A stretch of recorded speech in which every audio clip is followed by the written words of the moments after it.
Hey everybody, and welcome back to another Crackin' for a Cause video. I am your host, MrBevers, and I'm joined today with Brandon from Create Commander. Say hi, Brandon. Hello, everybody. Brandon here, Create Commander. How is everybody today? I'm doing well. I hope that the viewers are doing well as well. But why don't you give everyone a little bit of a spiel about where they can find you and what you do? Well, as he mentioned, my name is Brandon. I'm from Create Commander. You can find me at Create Commander on Twitter, on Instagram, and Create Commander's YouTube channel. I brew decks for casual, casually for EDH specifically, and I am really designating my channel towards the newer players, trying to help them enter the format because we have a very big format with a whole lot of cards, and it can be quite daunting for somebody new. That is an understatement. I agree with you there. So I don't know if you. So Brandon and I, this is the first time that we're really sort of connecting with each other. He reached out to me and said I'd love to be on the show, and I was like, I'd love to have you. And I actually haven't seen a lot of your content myself, but I'm gonna have to go check it out because I'm not necessarily new to the format, but like I am right there with you. I don't know if you've ever heard my origin story of EDH, but it was I at the 2013 core set pre-release. My opponent dumpstered me in round two, and then because we had so much time to kill, he was like, "Hey, do you have an EDH deck with you?" And I was like, "No, I don't." He's like, "Oh well, I have two. You can borrow one of mine and we can play." And I was like, "Sure." I was like, "I'd love to learn." Right? He hands me this deck, goes, "Okay, it's mono blue," tells me nothing about it, hands it to me. We shuffle up. I kind of like do a quick kind of look through, and I'm like, okay, I don't know what this deck is about. I have no idea what the format is. Put the deck down, draw my 7. He kills me on turn 3. He does. Yeah, with an infinite combo. And I was like, this is a cool format. I like this I'm never playing this format again. And so I never played again until 2018 at Command Fest Toronto.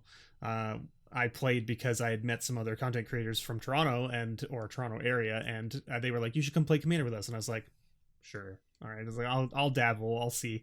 And it was so much more fun because they were playing casual and they weren't trying to combo off and just kill you as soon as possible. And they actually like wanted to like play and have a good time. And I was like, "Oh, okay, this is what Commander actually is. Great, I'm totally on Yep. board." And so I jumped in, and so now I have a whole bunch of Commander decks and blah blah, blah. Like, but yeah, so I know exactly what you mean, and what you're doing is awesome for the community because it's a huge format.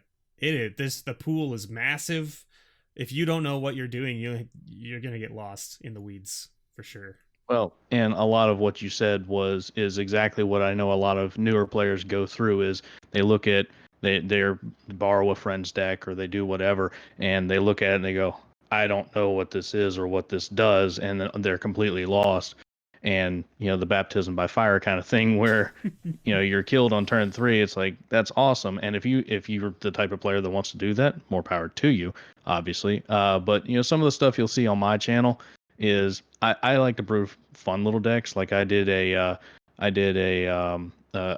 brew right after Zendikar Rising came out for the Halana and Elena that were spoiled for Commander Legends, Nice. and the name of the deck is Oops All Creatures. So you get to literally cast creatures, turn them sideways, and And that's go it. to town. Yeah. But that's literally it. All your removal is attached to creatures. Everything.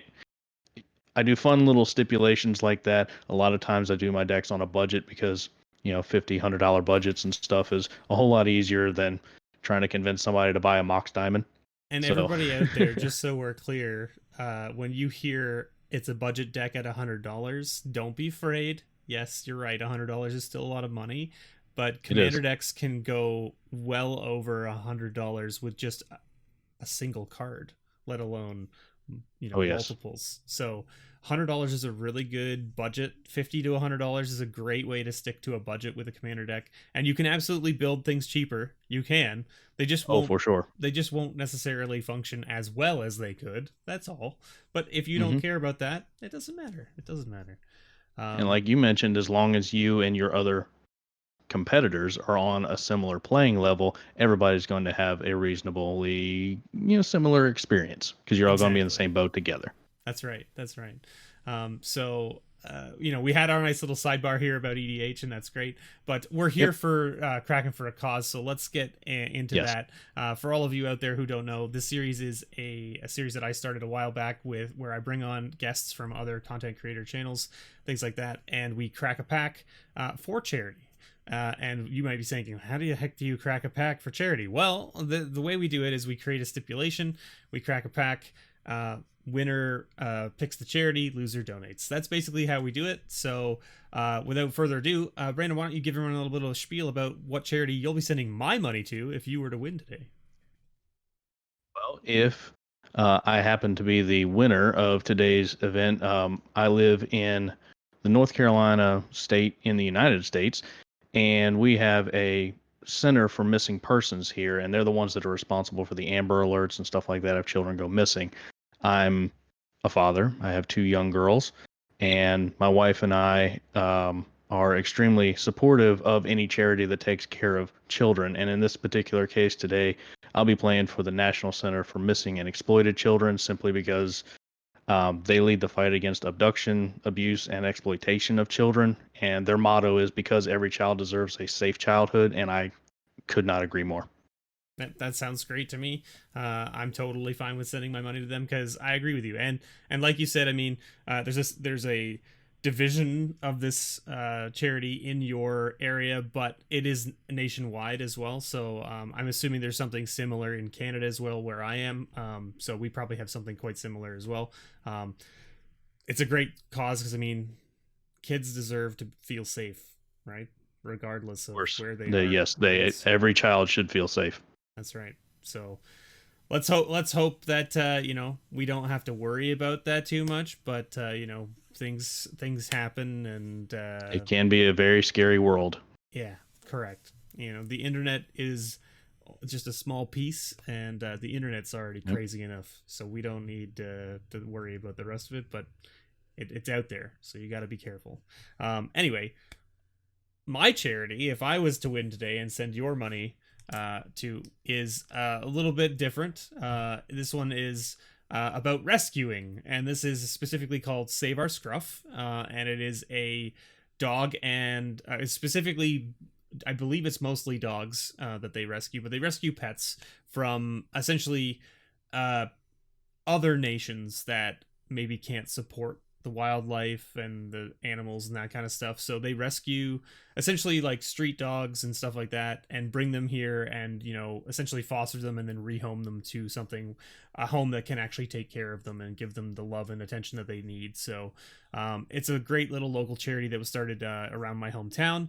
And they've been doing it for, I think, about 3 or 4 years now, maybe even longer. I can't really remember, but I have a good couple of friends who have fostered a few dogs from them who, as things go with foster, sometimes they don't actually ever leave their foster home because, you grow to love them and what have you. So they're a great little charity. So that's where I'm going to send your money if I was to win today. That's perfect. I have 2 dogs as well, so there you go. So I'm a dog lover myself. There you go. So it works out. So then now we're going to get into the meat and potatoes, and that is, of course, the stipulation for the battle and the pack we're opening. So today, Brandon decided he wanted to do a pack of Dominaria. So there it is right there. Beautiful, beautiful Dominaria. And you have Karn on the front there, and I have Teshar or whatever his name is. I think that's what the guy. Yeah, I think it's Tesher. Yeah, Tesher, right? This Tesher's actually a great little card. I like that card quite a bit. It's the one that lets you bring back very strong. It's like 2 CMC cost cards from your graveyard to the battlefield when you play a legendary or a historic card, I guess is what it is, right? I think that's what the triggers were. But the stipulation today, do you want to let everyone know what it is, or do you want me to? I can absolutely. Today we're going to be trying to see who can crack the pack and get the highest overall CMC. And obviously, if for whatever reason we tie, then we'll just add up the number 1 and number 2 highest CMC to go from there. And of course, obviously, if we're still tied after that, then, I mean, what do we do from there, sir? Oh, then we both donate, I think, right? Like if we both tie after stipulation 1 and stipulation 2, which is first highest CMC and second highest CMC, then we both donate. And like we like to say on this series, there is not really a loser in this sense because we're donating to charity, which is a great cause. So let's buckle up and have some fun and donate to a good cause, right? That's basically what it comes down to. Now, I think I don't know. It's been a while since I've opened this, but highest CMC would be what? Traxos at 7. Is he the one? Is he the big boy?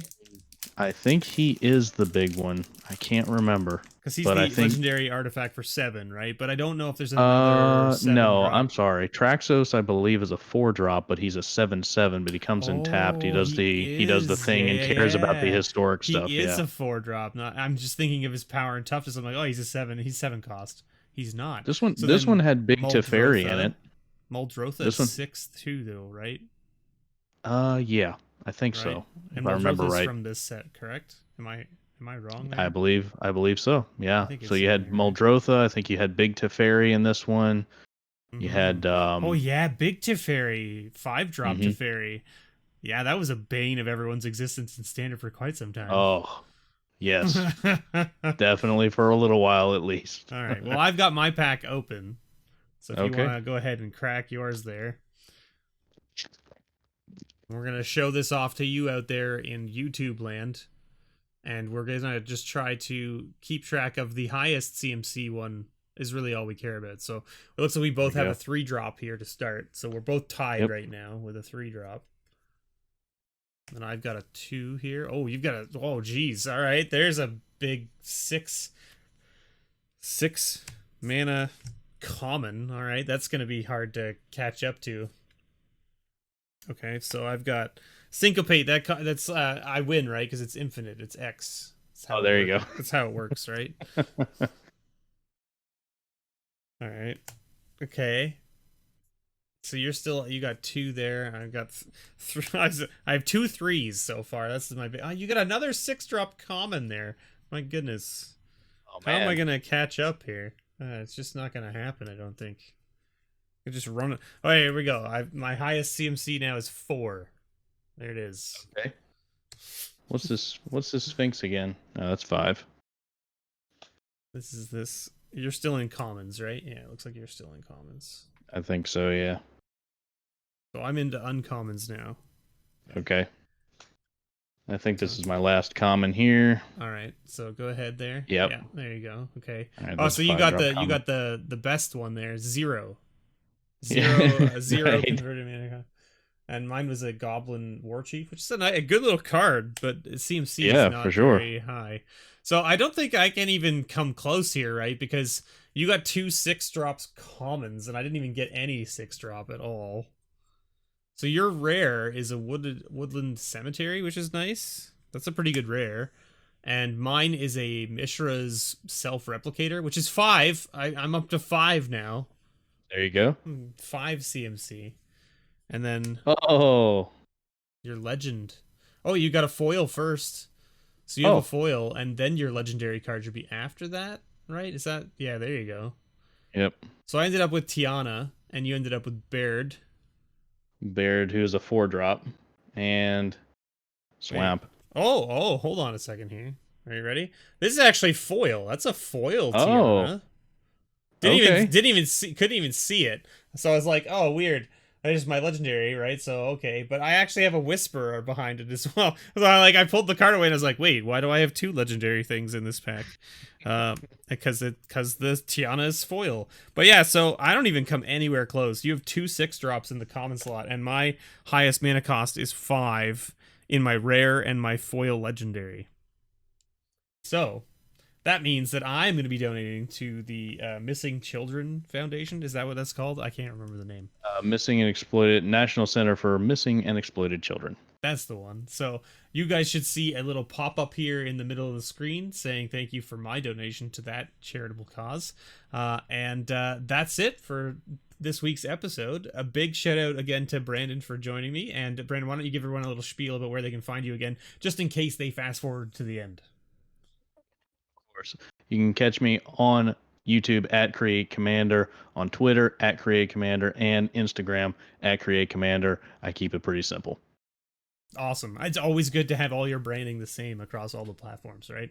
I'm really regretting that Mr. underscore Bevers on Twitter and everything else doesn't have an underscore. Twitter's the only one because there's some other Mr. Bevers out there from Germany who has it and has had it since 2009 and hasn't posted since 2010. And I'm like, Probably genuinely his actual like name and just personal account or something. how long until I can just like take this from them because they don't use it obviously. So we'll see. We'll see. I'll have to reach out to Twitter and find out if there's a possibility of me stealing it from them. We'll have to see. But thank you, Brandon. I really appreciate it. And thank you, everyone, for watching. As always, I say at the end of all of my episodes, may your pulls ever be better.